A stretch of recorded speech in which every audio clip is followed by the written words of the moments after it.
Hey, Carrie. Toodly do, Sandra. Doodly. And oh my gosh. Okay, we're the Screaming Divas. Hello. If you don't Yeah, know, that's what we yeah, do. Screaming Divas. Hey. bingo. Yeah, hey, Hey. And who did we interview today? this is a special one.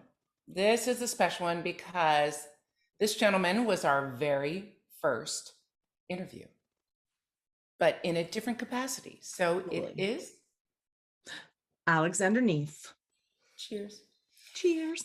When we first interviewed him, he was a general manager of the Canadian Opera Company. Mhm. He has since moved on to a new and exciting position, but you have Yes. to watch this interview to kind of figure out who that is, where it is. Ooh. We had a great discussion. His new position is definitely larger, more Much. complicated, Yeah, more complicated. different continent.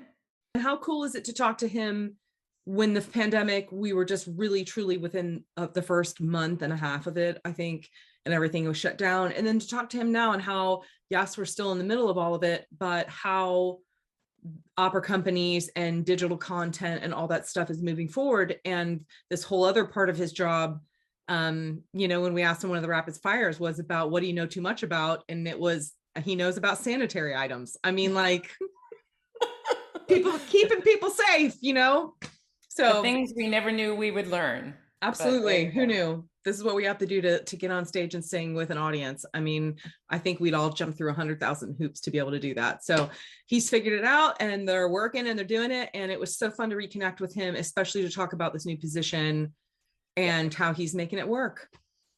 he's amazing. Yep. Amazing person. So watch the clip, drink in one hand, clip on the other hand. There you go. We love you all. Thanks for watching. Absolutely. We'll see you soon. Stay safe. Bye. What is the strangest thing that you know too much about? Well, right now it's sanitary matters. See, the funny thing is when you start in this job, you have this wonderful idea that when you're running an opera company, being in opera, it's all going to be about art. And it's not. Well, nobody told me there would be a pandemic, but even when I look back, I mean, I've been doing this now for, 13 years, running opera companies. There's so many things that came along the way that I wouldn't have ever dreamed of having to deal with. But the big satisfaction that we have in what we do is whatever comes along your way during the day, and however hard it might be, if you actually can sit down in the auditorium at night and the show starts and it's a good show, and you kind of immediately find the reason you've been working for. And I feel incredibly lucky to be able to do that.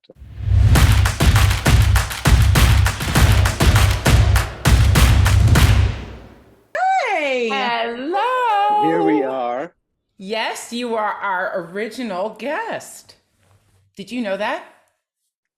Yes, I did remember that while I was waiting for you to let me in.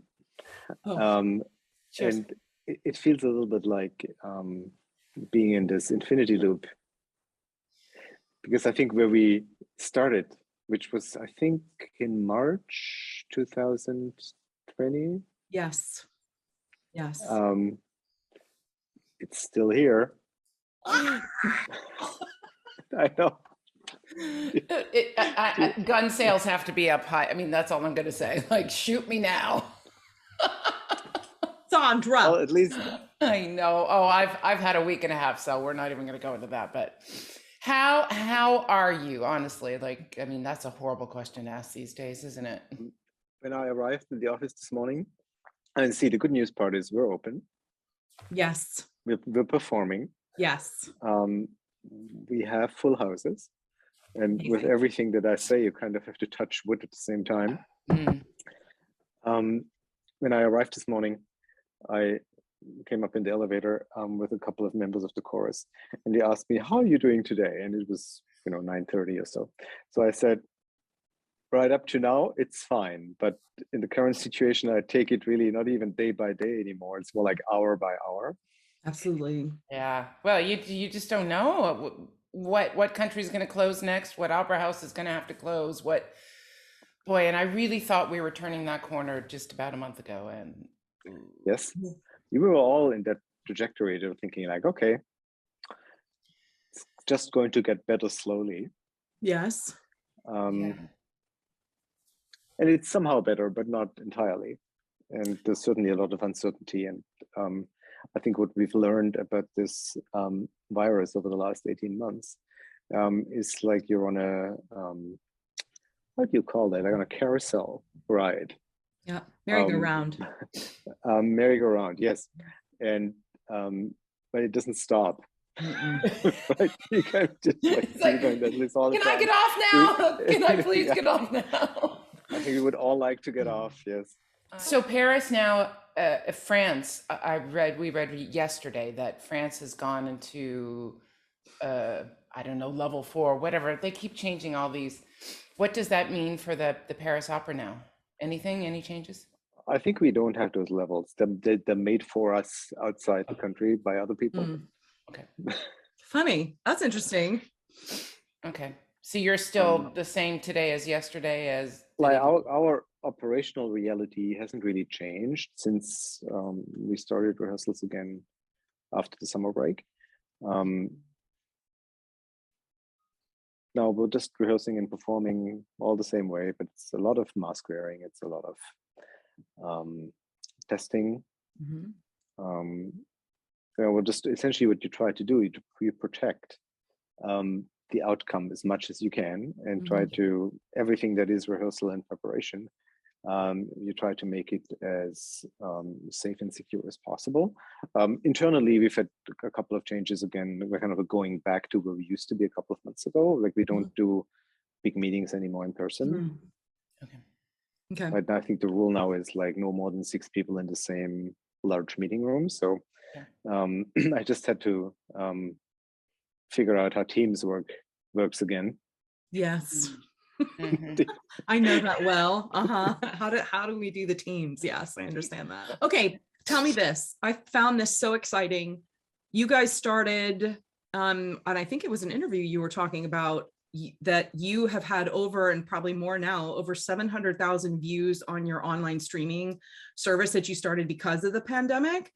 And I find that really awesome and fascinating. Is that something that even as we keep living through what we're living through, which we might be living through forever, is that something that you guys will still keep doing? Yeah, definitely. I mean, we had a project that already existed before the pandemic hit to create an online platform for several reasons that I can get into in a minute. And then we decided just to launch it a couple of months earlier. It was clear that theaters would remain closed. So we essentially launched in December of 2020 instead of spring. So 5-6 months early. So just that we need to have that presence. We also have had for a long time here a lot of very successful partnerships with the public and private audiovisual sector. They usually come and record our shows and distribute them, but we wanted also to have something where we have control of our own product, where we also can decide to, establish a good mix between paid and free content. Cool. Okay.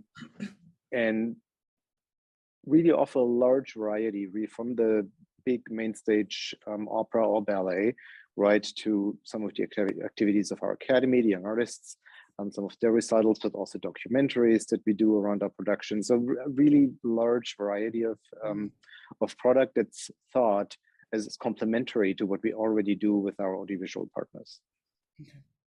Wow. I think it's exciting. Yes, it's been really wonderfully successful. And it's really the combination of both, like our own initiative and the partnerships that we had before.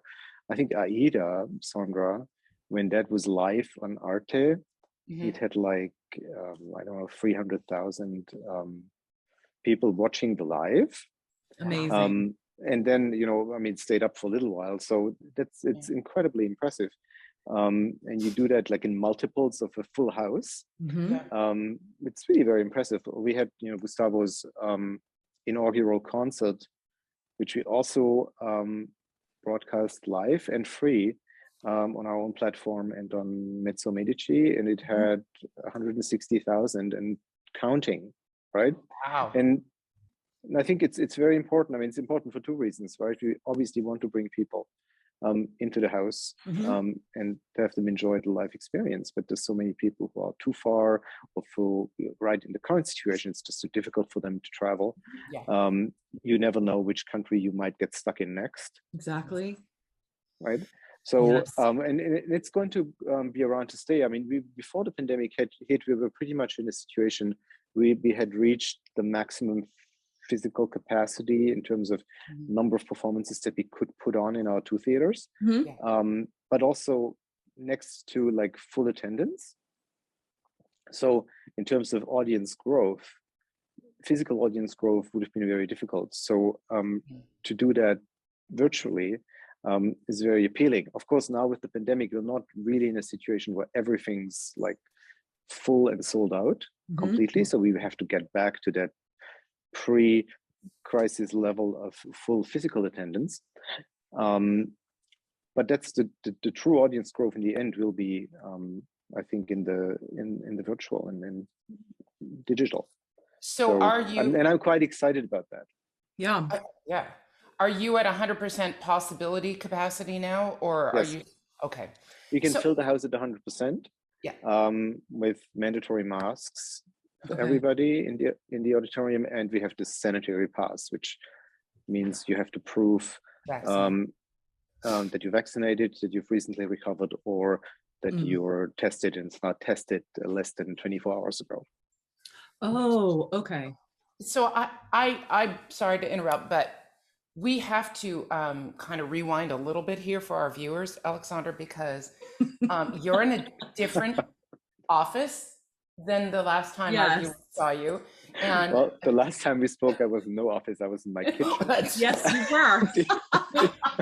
Ding, ding, ding. But we should tell our viewers that you are now general director, general manager. How is the term? Because they're different everywhere. Of the Paris Opera. Correct. It's true. And you moved to Paris during a pandemic. Yeah, although it comes out when we moved in August of 2020 was actually not such a bad moment because it was comparatively low at that point. Wow. So a huge change in your life. With a new baby, you moved over to Paris. How are things for you? Let's put the job part of that aside, but how is it living in Paris now and all of that going? I mean, to be completely honest, we haven't had all that much time to think about it. Because when I got here, when I started September 1st, 2020, with like everybody thinking by Christmas, all of this is going to be over. Right. We laugh at that now. Yeah. So now we're one Christmas later, almost. And as I said at the beginning, it's still here. So, and of course, for most of this first year in Paris wasn't quite Paris. It was pretty much a city where everything was shut. And it was a little bit difficult to figure out what kind of life would be like under more or less normal conditions. And I think we're still waiting for that to happen somehow. Yeah. But we're slowly getting there. I have hope. My glass is always half full. Sure. We all do, right? There was definitely a part of it for me when I was there January, February of this year. Boy, that seemed like an ages ago, doesn't it? Yeah, it feels like a lifetime ago. Wow. There was something about being in Paris without all the tourists, where things were still, some things were open, and it was beautiful. It was a way to explore and see the city without all of those people there, and all the Parisians that I talked to said, "Oh, we got our city back for a while." So, it's double-sided, I suppose, but yeah. And how's your little girl? She's just turned 2. That's Not so amazing. So little. not so little anymore. Not so little Oh, no. anymore. Oh, well, congratulations. Yeah. Sorry, Definitely. Thank you. Carrie, you have. One of our questions was, you were the casting director from 2004 to 2008. And how has it changed for you now? What are the differences? What are the, I don't know, are there pros and cons? Or I know I've read that you said when you came back, it felt like, you're coming back into this, in a way, the same family because of what you had before. So what are the differences between then and now? Yeah, I'm still trying to establish that because obviously there's still a lot of people that I worked with here when I was casting director. So there was a certain, I think on both sides, for me, coming back to something that I had some previous experience with, but also for the people in the company to know someone was coming who knew the place, who had been here. But then the whole situation ever since I started has been so unusual that there is like there's just 2 sides to it, right? There's the things that really have changed factually between 2008 and 2020. Like we have a slightly different funding model, a slightly different operating model. But I actually have not been able to experience how that is applied properly because nothing has been, even in the new reality, it hasn't been the normal new reality either. And then of course now we're already trying to figure out what the new normal reality after the pandemic will be. So I mean the biggest change really for this company has been that government funding has declined from about 60% of the budget to 40. Really? So there's now huge. and not so much because they've reduced the subsidy, but more because the budgets have grown and the subsidy wasn't increased. So which means we have to make way more money at the box office than we used to, and we have to actually really raise money now from donors, which we did before the crisis very successfully. I mean, I have to say that the fundraising has held up amazingly throughout the crisis, with all the big individual but also institutional partners really staying or even stepping up their game, which is incredibly reassuring. But of course, we have, like most organizations, there has been a very extended period of no box office at all. Yeah. So, I mean, that's insane. It sounds like what happened over here. I don't know if we might cut this part out, but it's a lot of the singers that couldn't make money in America. It was, you have to figure out some other way to fill the coffers. And if you don't, you're in debt, or you are sitting on government loans that you now have to pay off. So there's a phrase in America, we say we rob Peter to pay Paul. Is that what you've had to do to make ends meet? Well, see, our issue is a little bit different because we have a very high fixed cost. With a company that has 1,500 permanent employees. So in the old model, when we were at around 60% public subsidy, the public subsidy covered the cost of the permanent staff. And for the companies in Europe, but that is still the case, it's much easier to weather the crisis because by just not performing, you still protect the core, right? But in order for us to pay for the core, we need to perform. So we depended very largely on additional aid from the French government, which they provided, and we're very grateful for that. But in the end, we need to go back into this dynamic where we have this big machine that turns and performs a lot and brings in a lot of box office money. And goes on strike a lot. No comment from Alexander. We got that, but I give you a big smile. Yeah, we'll cut that out.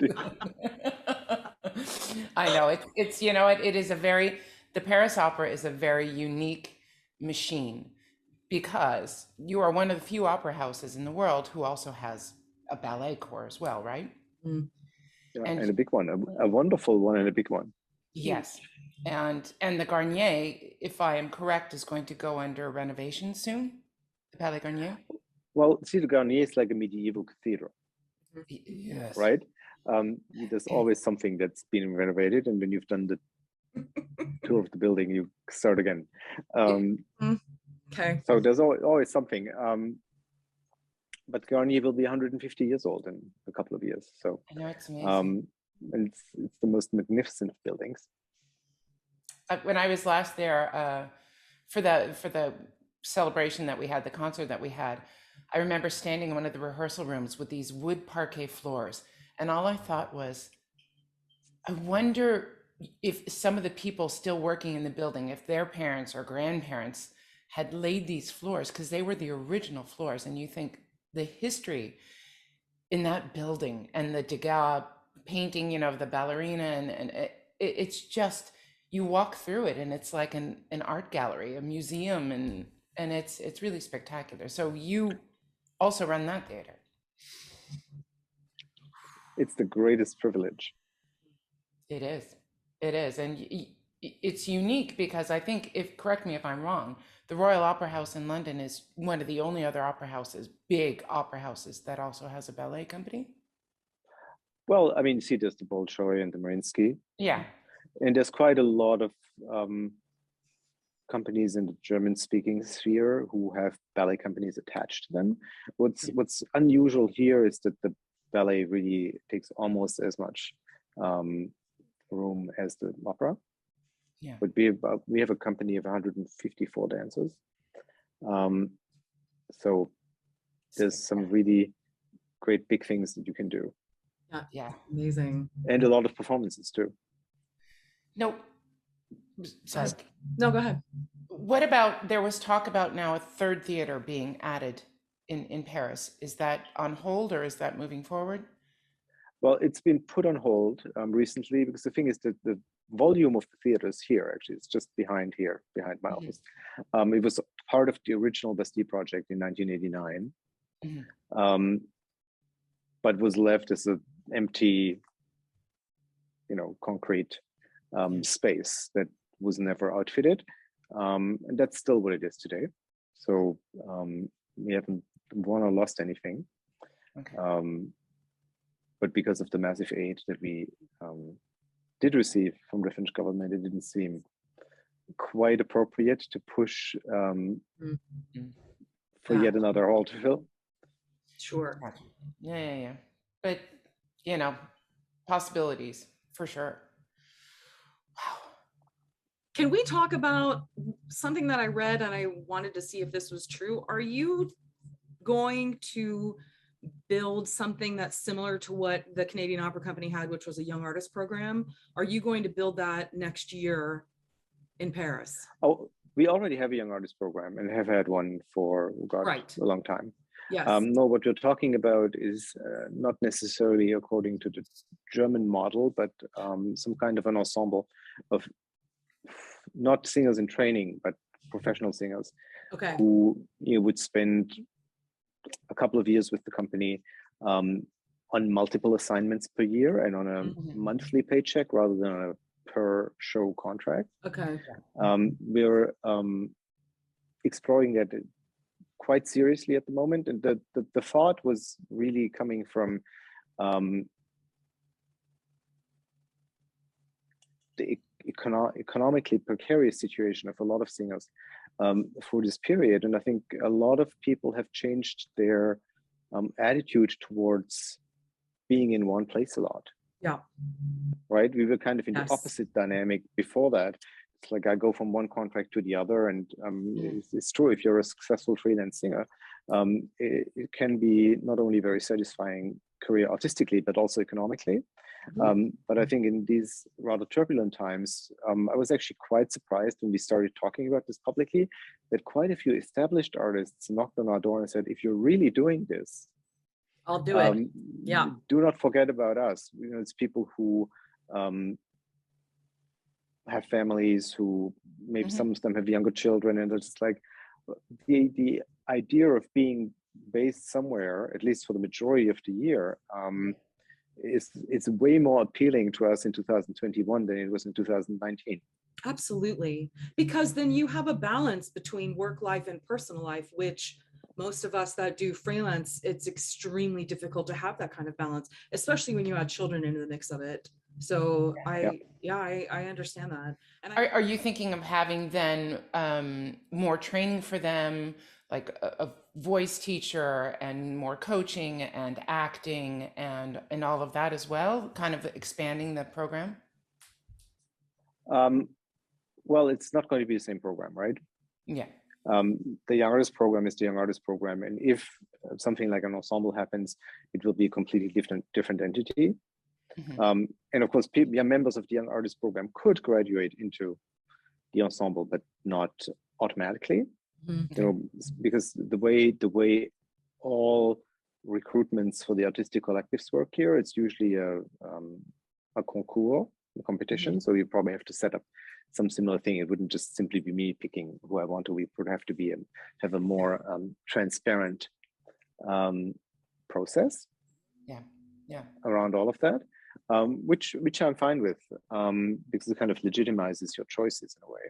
Mhm.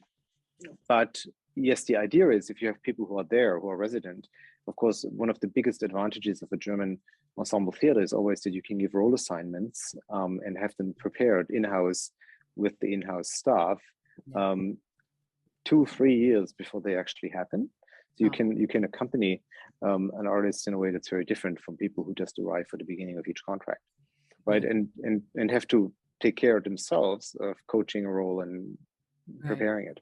Right. So that's part of the package that we're considering, right? That if you have people that commit to us on a more permanent basis, that one of the counterparts of the company would be to provide a more solid infrastructure around that. Love it. I think it's great. Exciting. I hope we're going to get there. There's a couple of issues with the contract structure, the legal structure of those contracts that we're trying to figure out. But keep your fingers crossed. Well, you have the academy attached as well to the besties, so you have a great wealth of talent there. I mean, the singers that I work with there are some of the best singers I've worked with in a while. Honestly, they were extremely talented, and It's a very good group of people. yeah, no, they've been chosen well. So, speaking of choosing well, can we talk about your new music director? Please. How did that search go? I mean, Gustavo Dudamel. Wow. I mean, you got a rock star as your music director. That's like, ooh. See, for me, the really most important quality about Gustavo is that, yes, he's kind of a rock star, but of all the people, he's the least affected by it. Yep. Right?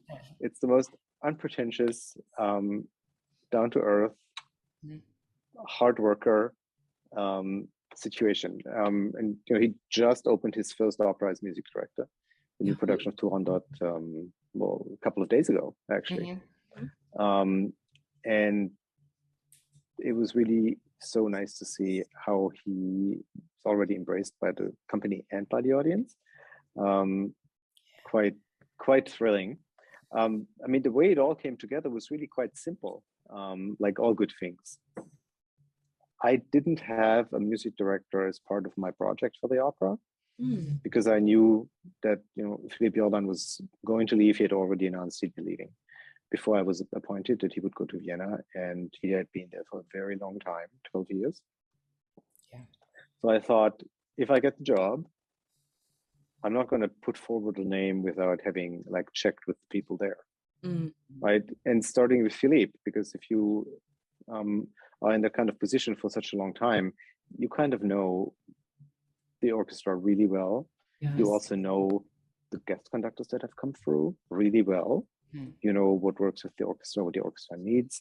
So I thought, I'm going to start with asking them. And when I started asking them, there was one name that very quickly bubbled up to the surface.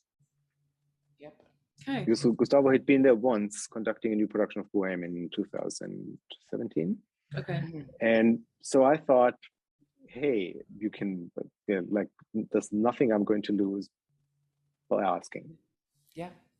Right. Hi. Always. So I called, Love that. and that was really very shortly after my appointment, and not so long ago. That was like in late August, well, at some point in August, 2019. And I called the agent, and the agent said, "Well, let me ask him." Yeah. And the answer that came back was very prompt, and he accepted the first meeting, and we started talking about the project, and then we worked out the details, and then COVID intervened, and we were trying to find that moment where we could do an announcement in Paris, where we could have people gather and like a big event. And so finally we gave up, and we did the announcement in April in front of a virtual audience. But at least Gustavo could come to Paris and be there with me or with us for that announcement. Amazing. It is amazing. Amazing. I can't wait to work with him. I've never worked with him before, but I know I've seen him conduct both the LA Phil and opera, and he's so passionate. Yeah. He really is, and it is thrilling performances that he leads. So, congratulations, really. Yeah. Thank you. Yeah. Going forward now, Ooh. how do you see? I mean, pandemic. Do we call it a pandemic anymore? Is it an endemic? Is it? Feels like an endemic. Yeah, but how is Whatever. that? Yeah, that thing. We're just gonna put it up. The thing. The thing. It. Yeah, with it. How is that changing your job going forward? Are you having to cast differently? Are you having to produce operas differently, or Plan differently? I mean, I'm just was curious even how you plan. I hope not. Okay. I think what it's already done is it has shortened the planning cycles quite a bit. Okay. Because you're so busy dealing with the pandemic all the time, Yeah. that you just cannot spend as much money as time as you want to on future seasons. I think that's in part a healthy process, because I think nobody needs to plan 5 to 6 years out. I think if we agree can, wholeheartedly. Yep. if we can plan 3, ideally maybe 4 years for the big houses, I think it's completely sufficient. It's a much more healthy planning cycle. Long gone are the days when Tibaldi would negotiate her Met contracts for the following season while she was there, right? Yeah, I agree. We're not working like that anymore today. But I think we pushed that very far, and it's not necessary. So maybe we can humanize it a little bit more. That I think that's a welcome side effect, maybe.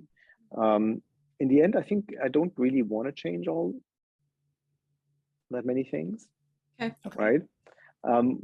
What I want is maybe for everybody to reflect a little on. There was maybe a certain, how do you say that? The whole thing started getting a bit overheated. Like, I've been thinking a lot about taking planes a lot. And that was almost like, you take like the shuttle to Europe, because with the the Dreamliner and the new Airbus and all of that, it had become so enjoyable and also so fast. Mm-hmm. And easy. Right? Yeah. You ended up kind of, when you flew from Toronto to Paris, it was almost too short a flight to sleep overnight. Yeah. And people had gotten into that dynamic of, I can go anywhere at all times, and maybe we're going to appreciate that a little bit more, that going somewhere, it's kind of a bit more of an occasion. Yeah. I think it's also made me think about a bit more specificity in programming, right? I think there was a certain tendency of all the big upper companies in the world kind of doing the same things with the same people. Yes. Mm-hmm. And I think because like ours, like all the big companies, we need that variety of artists that come to us, and it's kind of a two-way street of exchange and inspiration. But I think also what I'm interested in is kind of plan a couple of things every year that not everybody does, and that kind of speak to our identity as the Paris Opera. And so we have a little bit of a project around what I call our repertoire, like the pieces that were created here. Some of them haven't really had a big history with the company for one reason or the other. Okay.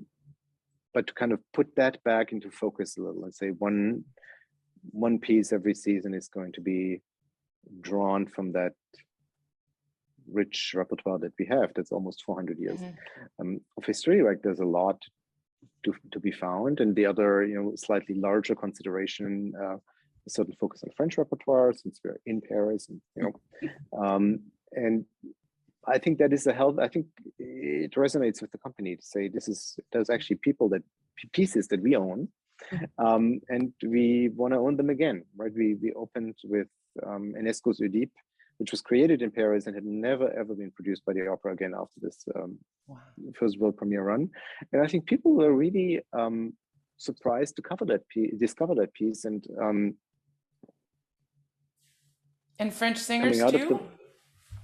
Well, see, French singers should always have a presence here, and it's also, as I said before, it needs to be a two-way street. If you only have French singers, it's not quite the right dynamic, but it needs to be a home, right, for the great French artists. I mean, we just had Ludovic Tézier here doing his first full run of Rigoletto at the Paris Opera ever. Cool. And there's really like a homecoming moment in that kind of thing when you have arguably the greatest Verdi baritone of our time doing a major role in Paris. That's what we should want to do with all the established French artists, but also with the ones that are coming up. We should have that relationship with them. We have Sabine de Vielle debuting a Morgana at the Garnier at the moment, and there's other things like that happening, which are exciting. It is exciting. And I think we need to kind of, again, be their home, but also really fight for the other ones to come in. Right, if there's a problem with access and visa, because I think it's in the end, I think all of us, and I'm not a singer, but we all get inspired by these encounters with great artists, right? If there's too much of kind of a, what do you even call that? In French they call it entre soi, where people just stay with themselves. You kind of, at some point you reach a ceiling, and you kind of need to kind of open the lid and let some fresh air in once in a while, and that's really important. I think so. I get it. Now, but there's a wonderful generation of young French singers that are just kind of coming up and breaking through, and it's so exciting to see that happen. And of course, sadly, some of those careers were kind of stopped by 18 months plus of COVID and a lot of uncertainty and a lot of rescheduling, and kind of we also need to be there to help them regain the speed that they've lost. Yeah, absolutely. Well, Benjamin Bernheim, I mean, that Faust that you did was spectacular, and he was amazing in it. And he really, to me, that was another level of singing. And absolutely. And we're doing it again with an audience, I hope, in June, July. Great. With the same cast, different cast? It's almost the same cast. It's Benjamin, it's, Christian, again, on horn, as Mephisto, but it's going to be Angel Blue debuting as Marguerite. Cool. And Emily D'Angelo debuting as Cybele. Whoa, awesome. Love it. That is an amazing cast, Alexander. That is wow. So tell me this, talking about singers, I read something that auditions are a little different now because a lot of singers haven't been singing as much as maybe they should have over the 18 months. And so you're seeing a little bit more nervousness, or what do you have any thoughts about that, or any advice for singers out there that are coming to your opera house to do auditions? I don't detect a general rule of what has changed. What I do find is that for a lot of people who were very busy before the pandemic. Mhm. Some of them are singing a bit better Mhm. because they've had kind of this forced break of vocal rest Mhm. um, Mhm. that they might not have taken, because there's always so many more things that you could say yes to. Mhm. For some of the young ones, I mean, my biggest concern about young singers is always projection and how to fill a big auditorium, because that's usually what you don't learn at the conservatory, because there's Right. no large spaces to fill. Right. So, and when you have a very large volume like Bastille, I mean, Garnier is also very big, even though it's our small theater. Mhm. Garnier doesn't also have the most endearing acoustics. Like, it's really hard to sing there. Okay. You might remember that, Sandra. I mean, probably the only time you sang there was Pirata, no? And I did the concert, the preview concert with. Oh yeah. Did I do Boca Negra? Was that the Boca Negra duet with Ludovic Tézier? I think that was it. Okay. But yes, It's a only very the dry Pirata. acoustic. Very dry. It's very good to audition people because you hear everything. True. But the hall doesn't really help. I think Bastille is more intimidating, but it's actually better to sing in. Yes, definitely. You hear the So resonance in the theater. Yeah. So very often, I mean, I remember that from my days as casting director, what happens very often when people come to audition at the Bastille, they walk out and they see the big space and you can see the panic. Right, and so they then try to give more than they usually would in order to fill the space. And then what I usually do is say, okay, let's do this again and sing with your voice. Good for you. Yeah. So I don't think that has changed a lot. I mean, it's interesting. I mean, because we've been performing full force ever since the beginning of September. People tell you all kinds of different stories how they dealt with this kind of forced break. And I think it's true that some people might suffer from a lack of confidence to still be able to do it. Right? And others are completely unaffected, even though they're probably a small minority. And then for a lot of people, it's really kind of getting the instrument back in shape. It's the same for our collectives like the chorus, the orchestra, the ballet. You really depend on the regularity of your activity to everything stay, for everything to stay warmed up the way it's supposed to. Yep, I The agree ballet with that. dancers. I mean, what did they do? Did they still have classes when the pandemic was going on, or? Well, we were shut down completely for a couple of months, starting in middle of March 2020. But then, as of what they call the rentrée here, so late August, early September 20, we were always allowed to rehearse. Okay. Like, we never stopped our rehearsal activity. For most of the time, we weren't able to perform for an audience. I mean, that's the fate that Aida suffered.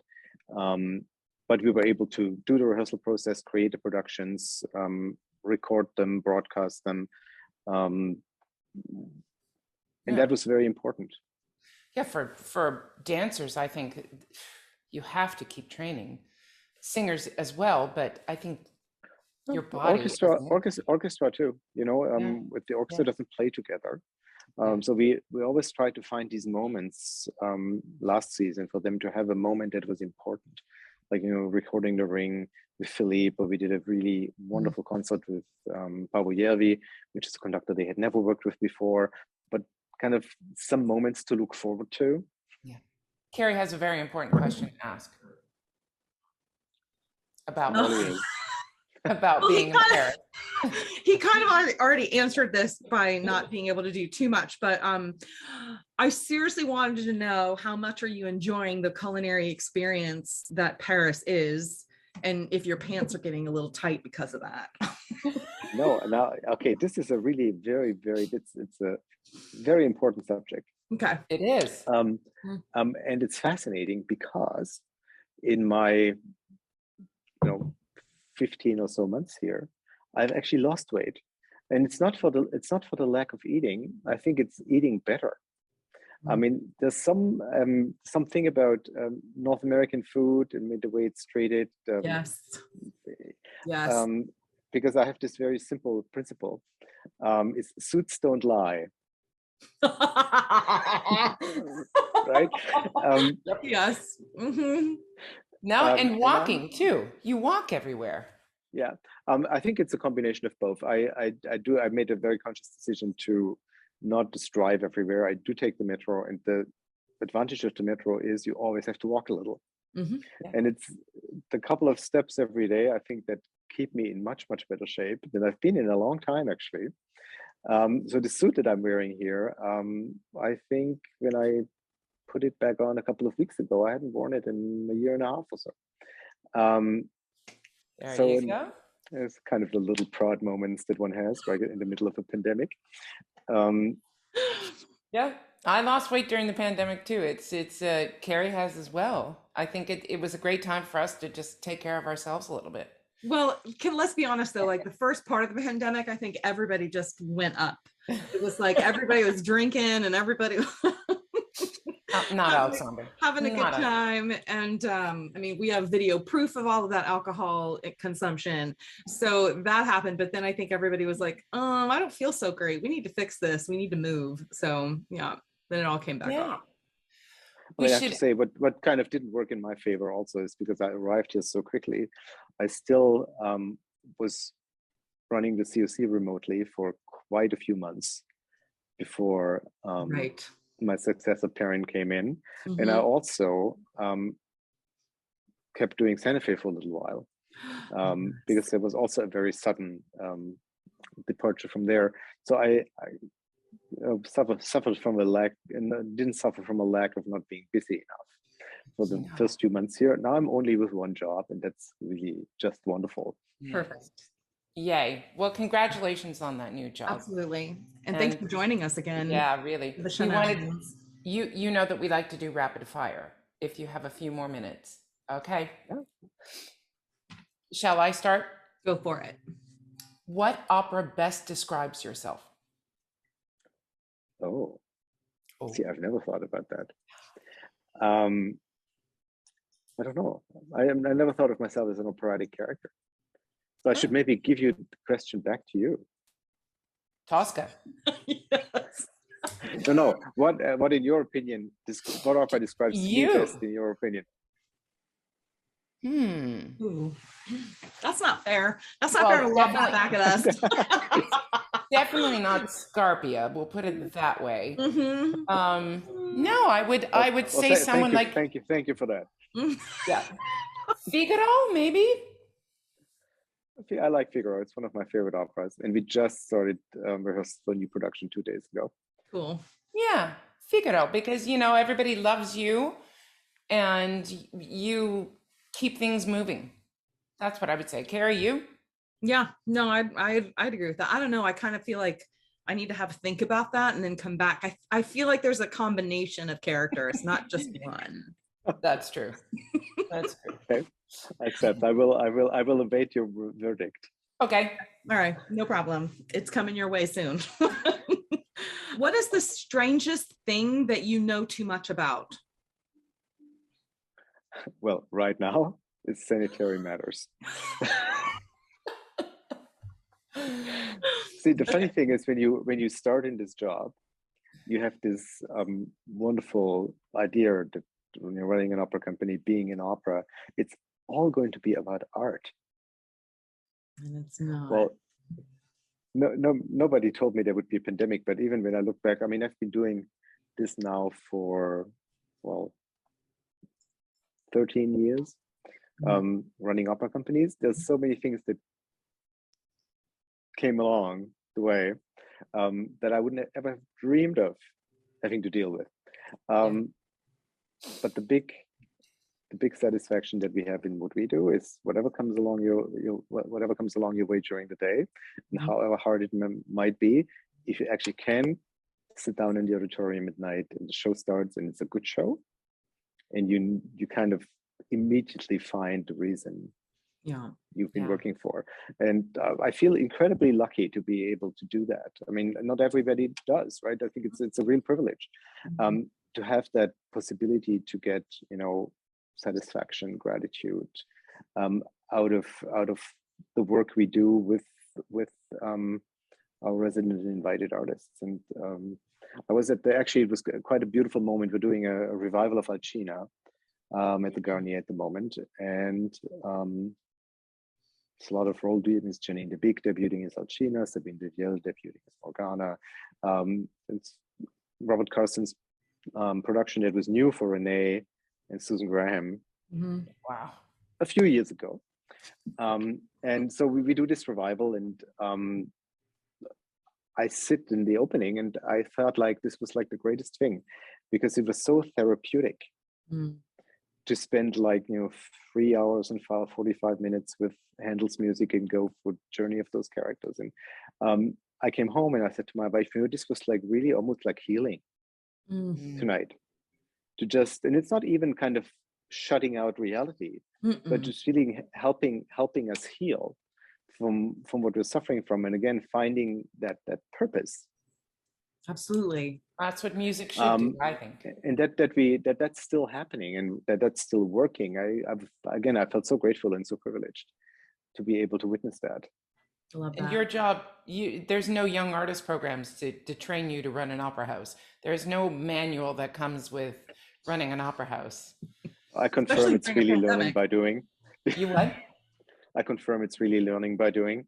Yeah, I'm sure. Like, I applaud you. Like, Yeah. 3 words that best describe you. The first thing I would say is serious, but then I can also not be very serious in a funny way, which I like. Passionate about what I do. And I think grateful, really, because I'm so incredibly grateful that I fell into this life of opera and art. Yes. Beautiful. Thank you. If you could choose a magical power, what would it be? I think the magical power of making people happy. I think there's too many unhappy people. People should be happy. Thank you. I love that. I would love that power too, honestly. Wave a wand. Yep. What is your favorite place on earth? My family. Oh. How is Marnie? Oh, she's a 14-year-old teenager. So it's amazing. Things are, like, it's wild. It's wild and wonderful. Wow. Is she behaving herself? Oh yeah, she's a great girl. Always been. No complaints. But I mean, for me, as a parent, I obviously loved seeing her grow up, and now we have a 2-year-old who, I see her grow up. I think it's just the most wonderful thing. It is. Oh. Well, I miss Marnie. Please tell her I miss her. We say hello. I will. Carrie. Okay, what's the one question that you would always love to ask your favorite opera star? I mean, I have the greatest admiration for you guys. Just the simple, not even the stars. I think all of you to kind of have the courage to step out there and do it. So the question always is, and I'm really interested in that, is how do you do it? I mean, most of you probably don't rationalize it. And that's a good thing, because it might actually become way more difficult if you try to rationalize it. But I have that probably would be my question. How do you can you try and explain how you do it? I can. Carrie, can you? Yeah. Go ahead. I love it. And I think that to be a performer, you have to have that mental capacity to do it. But I think the biggest thing for me is compartmentalizing my life. So when I go on stage, that's a different part of me. And I access that part of me. And that person is braver than I am. That person is fearless. And it's just like changing hats. So that's how I do it. And I love what I do. So, Carrie? I think that you said something very important. With some people, you really want to tell them, try to have a life. Yes. Thank you. Because if this is just the only thing you have, it's a little bit unhealthy. Yep. I'd say a lot. Yep. I told that to everybody. And my motto in life, and I say this all the time, life is more important than anything else. And if you don't have a life, and if you don't put your life first, because that feeds your art, your life Well, experience. Absolutely. It gives you the strength Yeah. for the art. Yeah. I remember a long time ago when I was a young artist with Marilyn Horn at her academy in California, where she said, Carrie, don't ever forget that what this is in your throat is 2 little pieces of grizzle and they can go at any time. So what do you want your life to look like if that goes? And that was how I wanted both. I love being on stage. To answer your question, to me, it's this, I think for all artistic people, there has to be some outlet for what is brewing inside of us all the time. And it is a wonderful outlet of expressing the emotions and the emotions that have happened to your life personally, making a story and telling a story, not only with the director, but with the conductor and the musicians in the pit and your castmates. That is the most glorious and addicting feeling for me. Sure. And so when it all comes together and it's wonderful, it is the most magical moment ever, especially with the audience and that they're on this ride with you and they love it. So that is, to me, what keeps me throwing on a costume, working out on a Peloton bike and practicing. Beautiful. And that's what you, as an audience member, you look for that magic, I'm sure. You said that Alcina you just saw was healing. Yeah. And it heals us too. I have to say, like, those moments they're healing for us, especially after everything that we've all lived through. It's a glorious moment to share a moment in time live audiences, live performers, live music. It is glorious. Yay. But thank you for being with us. We won't take up any more of your time because we know that it's a little later there than us. It was my honor. Aw. We love you. We miss you. And hopefully so good to see you both. See you soon. It's so great to see you too. And thank you for what you're doing over there and making it happen. I mean, I feel like you had this whole other job added to the job that you've already done for the 13 years, and you're making it work and making it work in a positive way so that not only people can come to the theater, but those that can't come can still see this art form and fall in love with it too. It's brilliant. Thank you for what you do. Well, couldn't do it without you guys. Aw, shucks. Well, thank you, and Merry Christmas to you. Merry Christmas, Happy New Year. Yeah. Take care. You too. Thank you, Alexander. Bye. Bye. Bye.